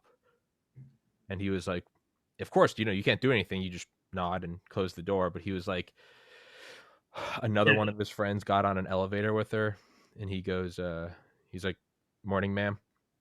And she looks at him and says, "I don't talk to the hired guns." Yeah. She just was indignant with anybody. Basically, the order was, you don't make eye contact with her. Royalty. If you're in the hallway, get out of the way. And if you can get invisible to her, because she just was. Well, if you weren't her level, it was basically you're schmucks. Yeah. Don't look at me. Don't talk to me unless I talk to you. And and she had the most foul mouth of any woman I have Well, ever.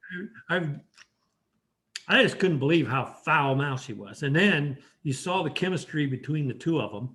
If they were in the room, and both of them were in the same room with a camera, smiles, la di da, oh, we love each other. As soon as that camera left, boom, separate ways. That's it.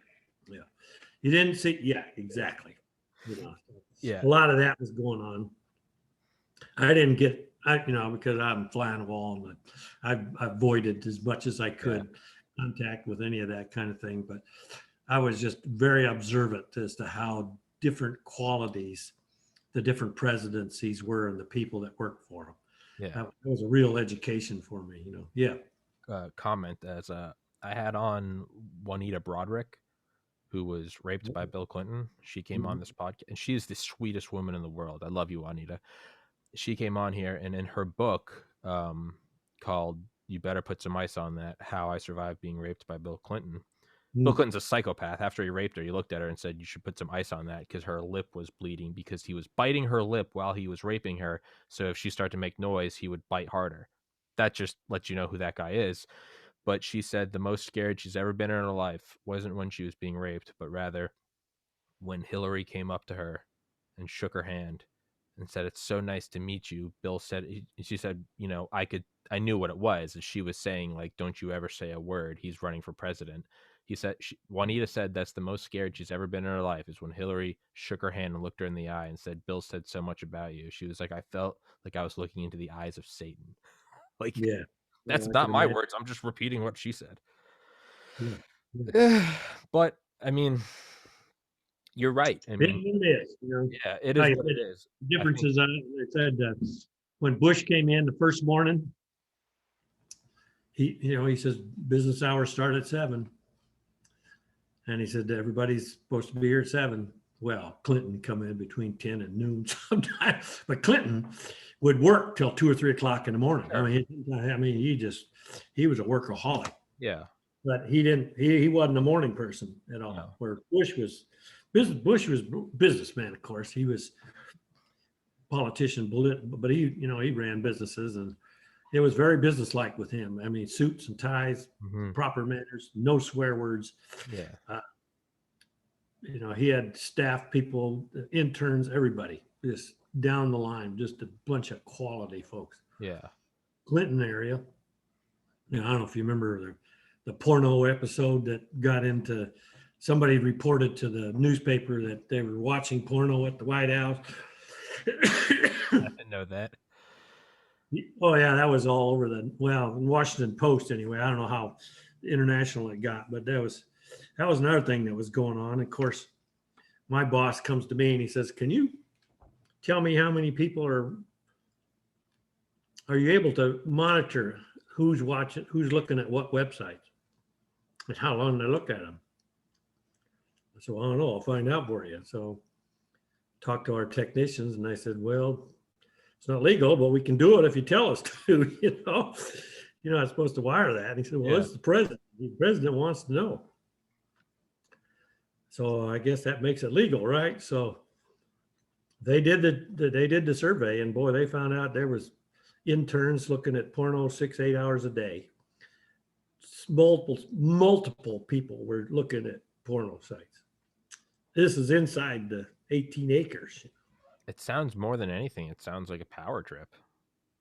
Mm-hmm. I mean, Well, they didn't have anything else to do. yeah. I mean, what better way to sort of exert your power? Yeah.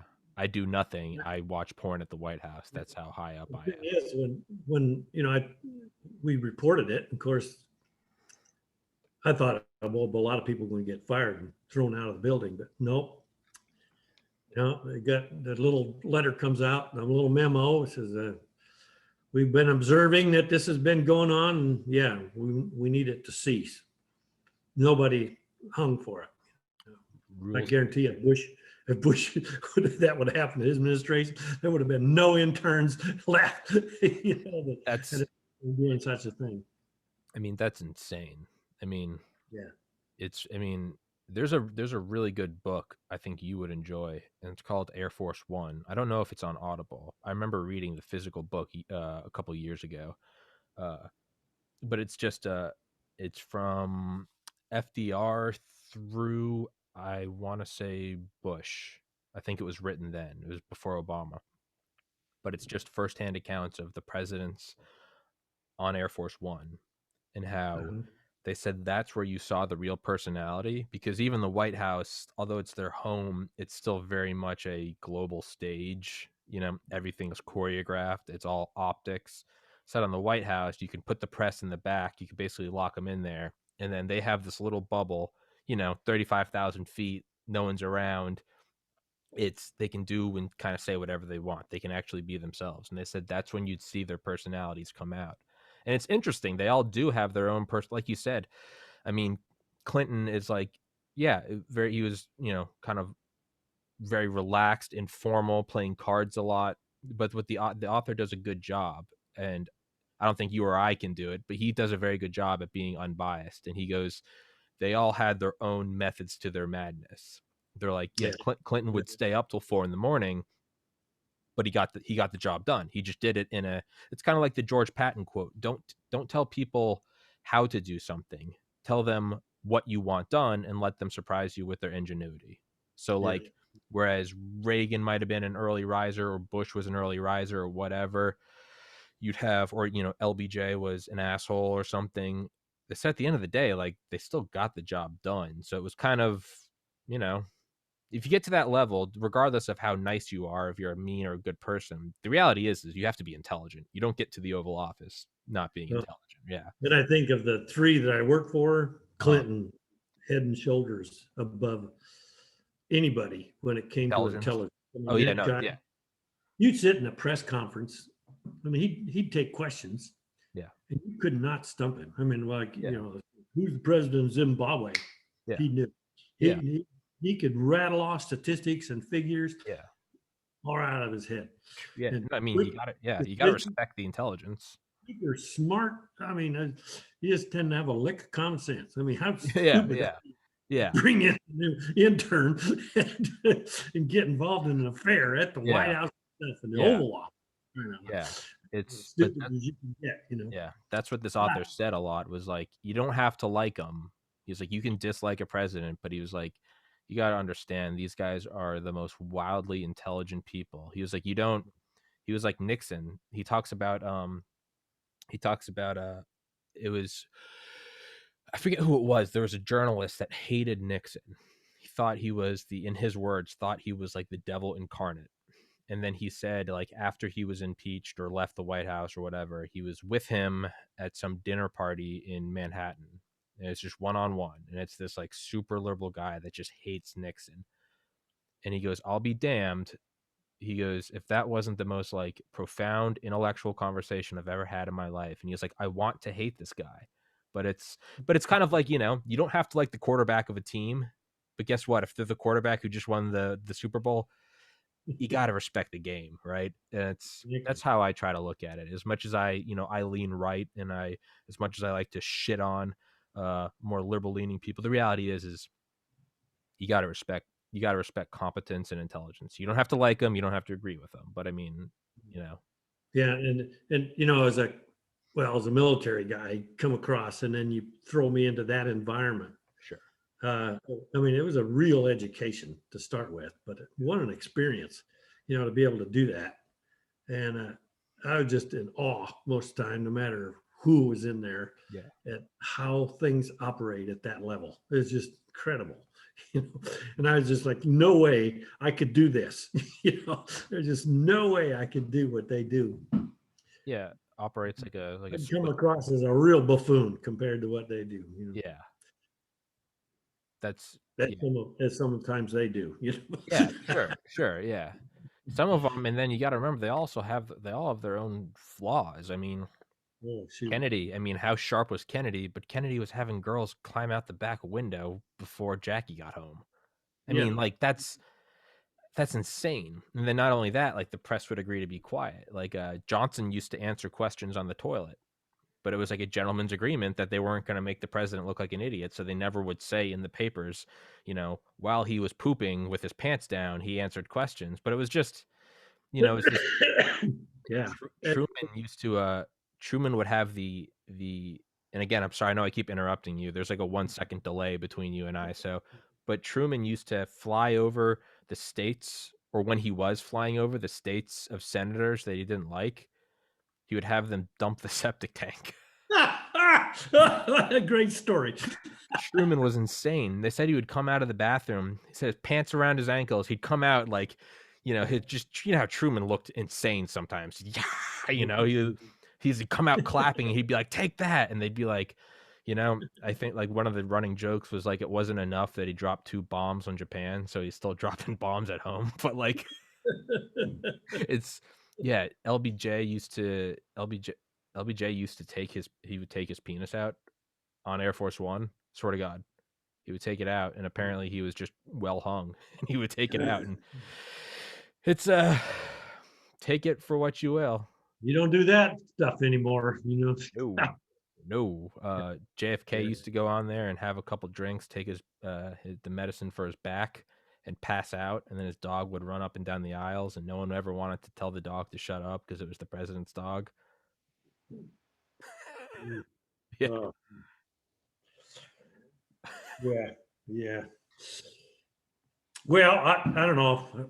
I've got a whole lot more stories I can tell you, but I think the key thing that I was involved in was after 9/11, was establishing the Homeland Security offices and setting all that up. Boy, what a tremendous experience that was. I was 18 hours a day for about 9 months straight. I was sleeping on the job a lot of times just to get that up. Basically, they came to our company and said, well, here's mega millions of dollars. We need this turnkey operation in 6 months. Can you make it happen? And my boss, he never turned down anything. Yeah, we can make that happen. Go ahead. Like I told you beforehand, I need to use the restroom. So I'm going to do that, and I'll come back, and then we'll jump into this story. Sorry. All right, very good. No problem.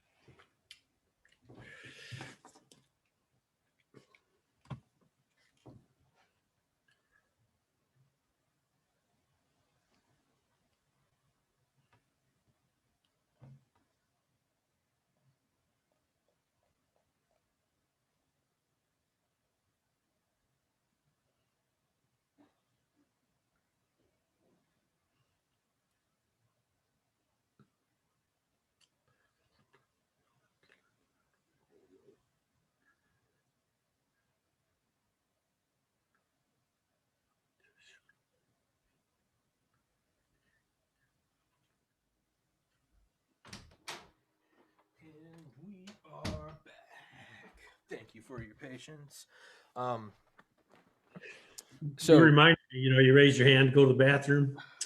When I grew up, like I said, in the farm country in Nebraska here, we had the old one-room schoolhouses back then. Yeah. You raised your hand. Number one was to go number one, and number two is to go by poop. You had to go number one or number two. And if you're shaking, it means you had to shake your hand in order to, because the outhouse was out behind the school. Yeah, that's the. I drink so much water. That's the. I also think I have a weak bladder, but that's the problem. Is like when the podcast is going, like I have to go because otherwise like the conversation won't be good because I won't be paying attention. I'll just be like, I have to go to the bathroom. But so sorry. So Department of Homeland Security, so this is after 9/11, they said that they need this turnkey thing and we need it on this day. Basically, well, the first task was set up 40 offices, so a turnkey operation. And they didn't know where to put it to start with. They set up about 6 offices in the old executive office to start with. And it was the Office of Homeland Security. Mm-hmm. And what's his name? Tom Ridge came down, Governor Ridge from Pennsylvania. Mm-hmm. And he was made the director. I don't think it was director level yet, but anyway, he was put in charge of it. And then Homeland Security Department was going to move out. They took me and a couple other guys in a van, no windows, sat in the back, and we drive out. And I didn't have any idea where we were, but we drove about 45 minutes, and I know we went through a secure gate. And there were guards at the gate because we saw that. And we would drive down this little wood road somewhere in the woods and come up on this little building. And we get in the building and we go down in an elevator. And we get down in, I don't know, 30, 40 feet. I mean, it was 20, 30 seconds before we got to the bottom of the thing. And the doors open up and here's this great big room. And in it are reel-to-reel tape recorders and old transistor radios. I mean, this used to be a nuclear attack off-site where they moved the Pentagon Communications Center, would move out there and a nuclear attack. And they'd run the skiff out there from this room. And they asked us, well, would this work for setting up Homeland Security offices? Well, we gave that thumbs down. It's too far away. No support. We wouldn't be able to do it. And so they took us to a couple other sites like that. Had no idea those places even existed. They're all within 30 minutes of downtown Washington, D.C. Yeah. And they're still out there, but they're, old, worn out facilities. And they end up finally going to the Navy Yard, which was on Nebraska Avenue out by University of, or called American University. The National Cathedral is. It's out in that general area out there is where it was then. I think they've now since moved it over onto the Maryland side. It's pretty close to where, not too far from Andrews Air Force Base up the road from where you're at there. But anyway, they wanted, one, to build the skiff right away. And then two, they wanted offices for like 40 people, which would eventually expand to like 400 people, I think it was going to be total. So, I mean, they dumped this on and money was not an issue. Right after 9/11, national security was everything was tac nuke. You got to get everything done now. And it has to be done yesterday, and there's double redundancy and everything to it. So that was that was a pretty intense time, and to put all that stuff together and to make it work first time was quite a feat. And they had a team of I guess they were skiff builders. We subcontracted in and brought in these facilities. But what we found out was this place is where when the Pearl Harbor hit, they sent the telegram to Washington, D.C. through the Navy office. That was historically was where that message sat in that one of those offices in an in-bath. Yeah. It was pigeonholed. Yeah, so that was another little bit of history we got to experience in doing that. But building that out and putting it up there was pretty interesting because one of the conference rooms they had, they wanted, the president came out there one day, and a vice president, I guess, to start with. He came in and he looked at the conference room. He said, "What I want is a table where I can have my whole staff sit here, and I can push a button here from the front of the office, the front of my table," he said, and a screen will pop up, and I can push another button, and I can talk to the governor of wherever state. Can you make that happen? Oh, sure, we can make that happen. And he looks at me and says, "How do we make that happen?" I don't know. Let me get the technicians in here. We'll find out. Yeah. But anyway, he wanted to be able to, in this room, and this is when flat screen monitors were just coming out, the TVs that were like 40 inches and they were $20,000 a piece. They're about and he wanted them all the way around this room, one for every governor. So he could have press conference and talk to 50 governors at one time. So the original Zoom. Yeah.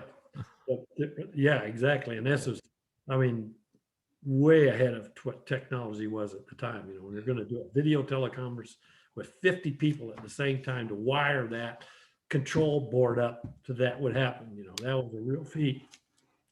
These guys, you'd just come out of the woodwork and would work on this stuff and make it happen. Well, he goes off somewhere to a meeting in Chicago or something, and he sits in a meeting with the mayor of Chicago or something. Anyway, he sees these new monitors in this conference room up there, and they're like 52 inches instead of the 40 inches. Oh, I want those. So we get this directive come down. And of course, this skiff is built to fit these screens 40 inches. Now we want 52-inch screens. We haven't even turned a lot of these on yet, right? Perfect government waste. Oh, no kidding. Take them all down, rebuild the room so he could fit 50 of them in. It was something else. And then, of course, the table, got bigger and bigger because they wanted bigger laptops and, screens in front of them and that. And that control board that ran that whole thing was just amazing. Whoever wired that thing had got that thing to work. And I don't know if they ever used it. That was sad. I'm going to text you an audiobook that you should really listen to. I had on the author, Garrett Graff. I'll text it to you. It's called Raven Rock, because Raven Rock is one of those, right? You got NORAD, Mount Weather, Raven Rock, the Greenbrier. You've got some, but like you're talking about, they call it the relocation arc because it's not one bunker. There's bunkers all within 30 to 45 minutes from downtown DC. But this book, it was like a national bestseller. This guy goes in and he starts with FDR and goes through, I believe, the Obama administration, maybe the first part of the Trump administration. But he goes through it, and it's all about what you're talking about: skiffs and communications and redundants and secondaries, tertiaries, quaternaries, like backups, like nuclear blast blows out, like, it vaporizes the antenna tower. They have these, automated bulldozers that come and push off all the rubble. A silo opens up and a new tower comes out and springs up. Just backups on backups on backups, and these bunkers, and they're all on these big rubber springs. And you would love it. As someone that did communications, you would love it. It is. I've listened to that book so many times. Easily top 5 favorite books all time. What's the name of the book, though? Raven Rock. Raven Rock. Okay. Yeah, RAVENROCK. It's The U.S. Government's Plan to Save Itself While the Rest of Us Die by Garrett Graff. I'll send it to you. It's I talked about the book nonstop for a year, and then I finally got the author to come on. But he knows his stuff, man. He's like a Georgetown, I think, political history professor. He's brilliant. But this book is it's insane. On the day of Pearl Harbor, they didn't have an armored limo or van or whatever for FDR. So the head of the Secret Service went to the federal impound, and they took Al Capone's repossessed armored car, and they put some flags on it, and they put some flags on it, hoped no one would notice it, and they put FDR in it. And because this thing was meant to take, Al Capone, rival gangs with Tommy guns, Valentine's Day massacre. Yeah, they slapped some American flags on it. I think they put a siren, and they're like, "There you go, Mr. President." And FDR was just like, "Whatever," But that's all in that book, and it's insane. I think you would legitimately love it. We'll take a look at that. Yeah, appreciate it. Yeah. So can you go further into the Department of Homeland Security stuff you did, or is that you set it up and then? Well, yeah, I set it up, and then that's when I got promoted, and then I got sent up and became the training officer, and I mean, it was great for me because it got me. My commute was reduced from 45 minutes to like 10 minutes from the house. Yeah. It was great, and I had all I had to do was look after the technicians, get the training set up for the company, and then set up the emergency evacuation plans for the company. And basically it was my retirement job. I was on my way out the door for that. So do you miss it? Well, the excitement of it, not the pressure. It's really taxing on you. Like I said, 30 years in the military, And then to take on that job was even more higher stress than that. Yeah. And especially after 9/11, there was not a, like I said, there's no room for error. You could not make a mistake. You had all the pressure of politicians around you that Mm-hmm. just one mistake and you're Done. gone. Yeah. Basically lose a really good job. I worked for really good people for the most part. Sure. I didn't have to deal with the politicians. That was their job. They dealt with that end. There was a buffer for that. My job was just basically to make sure the press conferences went off good. The radio message was recorded every week and broadcast out. Make sure the computers were working. Make sure the radios were working. Another interesting story too. When President Clinton was the president, when you called the telephone by telephone to the office you call the White House by telephone to talk to somebody, you went to an answering service. If you get this is the White House. If you want this in person, you dial 1, you dial 2, dial 3, whatever. Well, Bush came into office and and somebody tried to call and they go through this process and somebody complaining, what the heck, I got to talk to the president. I got to go through 1 for English and 2 for Spanish. And it's like, what the heck? I want that fixed. He says, whenever anybody calls the White House, I want them talking to a person. Yeah. So look at me and said, well, you make that happen, So we were, our company was in charge of the telephone system. So we had to hire a whole bunch of secretaries or telephone operators. And of course, they worked in a remote building down by State Department, and everything was wired back and forth. But 24 hours a day, 7 days a week, we had at least 4 people on job. And during the normal duty hours, we had up to 12, 14 operators working in there all the time, having to do all that. Of course, it wasn't a real high-paying job. Yeah. And to try to get people, we had a high turnover all the time, trying to teach them proper manners, know the staff members, of course, the protocols, the manner, the politeness, all that stuff had to come into effect in that. I mean, we had some of the scum of the earth applying for the jobs. I mean, it's like, and then they had to have top secret clearances, a telephone operator with a top secret clearance was almost impossible to find. Yeah. So that was a real hiring nightmare to keep that office running. And I'm not sure what they're doing now with any of that, but that was just one of those things that when you manage an office like that in a place like that, there's just the things you have to do that you never find anywhere else. Yeah. Maybe at the Pentagon, but not. Yeah. Not that I was ever connected to. So yeah, that's got to be something it's like enjoyable. Probably happy that you did it. Like that was a cool experience. But I'm unique. finished. Yeah. But I'm finished. I'm glad I'm out of it. I don't miss it one bit. I think that's what it was. Maybe it was Obama. Maybe it was. I don't remember who. Who knows? Jimmy Carter. I don't remember. Some president. But I remember they said like the day I left the White House, like the moment the next guy was sworn in, he was like, there was a weight that lifted off my shoulders like I can never explain to you. He's just like, I'm out. Like coach took me out and they put in someone else and I get to sit down on the bench and just breathe. Well, I said there was two times I experienced that kind of feeling. Yeah. One was when I finished Vietnam, got on the airplane to come home, and we took off and the gear comes up and you just that's over. I am going home. Yeah.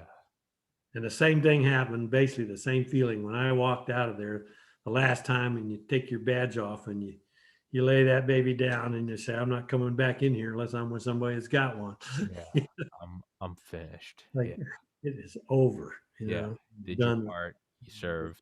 Walk away and you think, okay, I might miss this for like 5 minutes. Yeah. You'll remember the good parts and you'll miss the you won't, You do it. I got to say that I worked in the same copy room that had the shredder in it that Oliver North shredded his documents. Yeah, how many people can say that? How many people can say that, right? Yeah. Well, again, it's everything you do in that, right? How many people can walk around the halls and like There were aides Yeah. running up and down here and saying, the Japanese just bombed Pearl Harbor, right? It's like how many, Well, or this is, Kennedy was shot, or you can go back even further. Lincoln was shot, right? Like, yeah. or hey, the Yeah. British are Yeah. outside. And when you're working in the same office, hey, President Lincoln, you sit right there. Yeah, It's that's like, got right. oh, That's got to have an effect on you. awesomeness of that. Every president except for Washington sat in this office. It's like, jeepers. Yeah, that's got to It's just right. That's got to get you never get going. that. Yeah, so you don't lose. I guess I never lost that Yeah, awesomeness feeling. That you're part of that, and yeah, you're just a tiny little speck of it, but a but part of it. you're part of it. Yeah, Yeah, you got to see things and do things that very few people get to. Percentage of people that do. yeah, So that's got to be. I mean, I got to imagine that like elevates you to another level, right? I mean, I remember. I mean, I even in middle school, I remember playing basketball, and it's like you can, practice as hard as you want and learn to, get better cardio capabilities. But it's like when it's like a home game and all your friends are cheering, like you just bump it up to another level that you didn't know was possible. I imagine working in the White House, there's got to be some like energy reserve that you tap into because it's just you know, like these halls aren't for losers. Like this is the apex of the world, right? It's yeah, Truman walked up and down here, right? Eisenhower walked up and down here. Like it's you got to tap into something deep. history happened.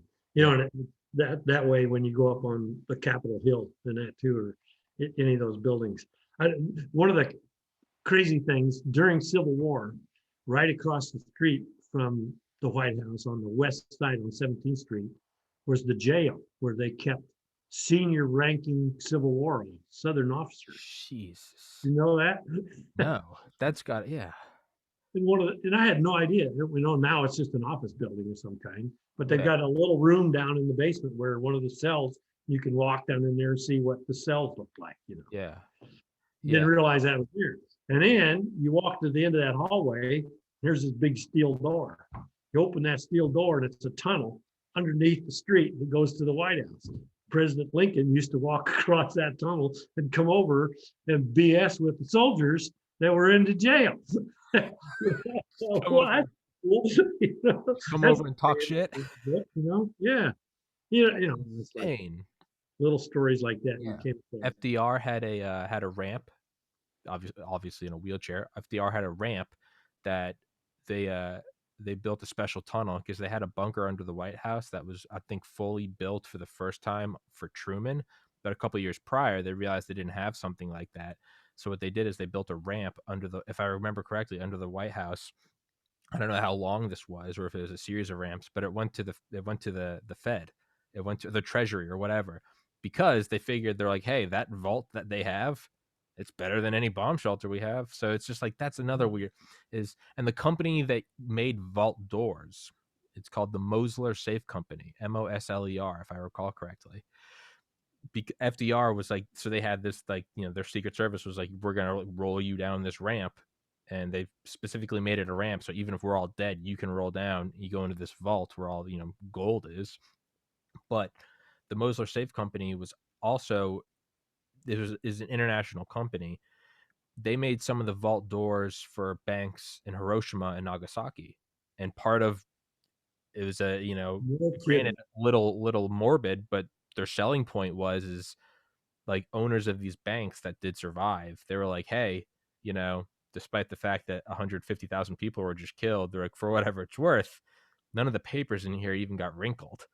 And so the Mosler Safe Company, they went out in the late 40s, if not early 50s, to the Nevada test site, and they took these bank vaults and they'd put them out there because you know how they construct all these towns and stuff to see how nuclear effects had different effects on different timber. They tried different wood, different paint, did it reflect the thermal pulse.